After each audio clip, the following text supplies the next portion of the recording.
اگلا سوال کراچی سے محترمہ نادیہ صاحبہ نے کیا ہے. وہ پوچھتی ہیں کہ یہ ترمذی شریف کی روایت ہے، آیا یہ ترمذی شریف میں موجود ہے اور درست ہے یا نہیں کہ 3 جگہ پر جھوٹ بولنا جائز ہے؟ رسول اللہ صلی اللہ علیہ وسلم نے ارشاد فرمایا صرف 3 جگہ پر جھوٹ جائز اور حلال ہے. ایک یہ کہ آدمی اپنی بیوی سے بات کرے تاکہ اس کو راضی کر لے، دوسرا جنگ میں جھوٹ بولنا، اور تیسرا لوگوں کے درمیان صلح کرانے کے لیے جھوٹ بولنا جائز ہے. تو آیا یہ بات درست ہے یا اس میں کوئی تفصیل وغیرہ ہے؟ جی، روایت موجود ہے ترمذی میں، دوسری کتابوں میں بھی ہے، اور اسی تفصیل کے ساتھ ہے جیسے انہوں نے لکھی ہے.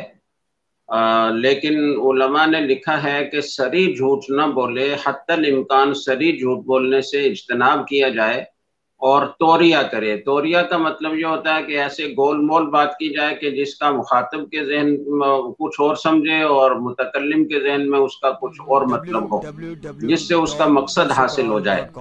تو یہ کرنا چاہیے. البتہ جہاں کہیں توریہ سے بھی کام نہ چلتا ہو اور ضرورت شدیدہ موجود ہو، یہ 3 جگہوں کے علاوہ بعض علماء نے لکھا ہے کہ کسی کی جان بچانے کے لیے جھوٹ بولنا یہ جائز ہے.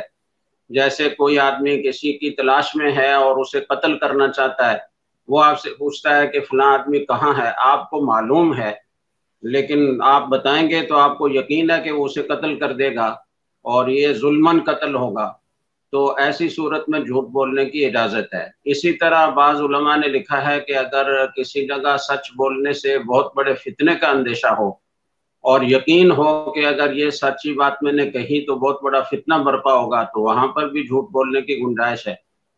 تو بعض علماء نے سری جھوٹ کی بھی اجازت دی ہے، لیکن کوشش یہ کرنی چاہیے کہ توریہ سے کام لیا